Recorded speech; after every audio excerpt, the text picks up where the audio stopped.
Hi friends, welcome to CentreC electrical. Kerala PSC പുതിയൊരു technical exam notification publish ചെയ്തിരിക്കുകയാണ്. Technical education ഡിപ്പാർട്ട്മെൻറ്റിലെ workshop instructor bar demonstrator എന്ന തസ്തികയിലേക്കാണ് അപേക്ഷ ക്ഷണിച്ചിട്ടുള്ളത്. കാറ്റഗറി നമ്പർ 678/2022 എന്നീ പോസ്റ്റിലേക്ക് അപ്ലൈ ചെയ്യാവുന്ന minimum qualification diploma in electrical engineering ആണ്. ഇലക്ട്രിക്കൽ അല്ലെങ്കിൽ ഇലക്ട്രിക്കൽ ആൻഡ് ഇലക്ട്രോണിക്സിൽ BTech MTech യോഗ്യതയുള്ളവർക്കും അപേക്ഷിക്കാവുന്നതാണ്. ഈ തസ്തികയുടെ പേ സ്കെയിൽ എന്നത് 41,000 മുതൽ 87,000 രൂപ വരെയാണ്. 31 ഒഴിവുകളാണ് നിലവിൽ ഇതുവരെ PSC നോട്ടിഫൈ ചെയ്തിട്ടുള്ളത്. ഒഴിവുകൾ ഇനിയും കൂടുവാനാണ് സാധ്യത.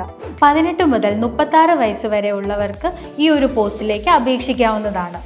എലിജിബിൾ ആയിട്ടുള്ള കാൻഡിഡേറ്റ്സ് അപ്ലൈ ചെയ്യേണ്ട ലാസ്റ്റ് ഡേറ്റ് എന്ന് പറയുന്നത് February 1, 2023 ആണ്. ഇതൊരു ഡിപ്ലോമ ലെവൽ എക്സാം ആയതുകൊണ്ട് തന്നെ ലേറ്റസ്റ്റ് ആയി വന്ന KSEB sub engineer exam syllabus ഉപയോഗിച്ച് പ്രിപ്പറേഷൻ സ്റ്റാർട്ട് ചെയ്യാവുന്നതാണ്. വർക്ക്ഷോപ്പ് ഇൻസ്ട്രക്ടറിന് വേണ്ടി ഇന്റൻസീവ് ആൻഡ് എക്സ്ക്ലൂസീവ് കോച്ചിങ് CentreCയിൽ അവൈലബിൾ ആണ്.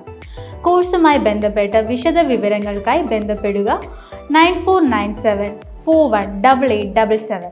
Learn from the best.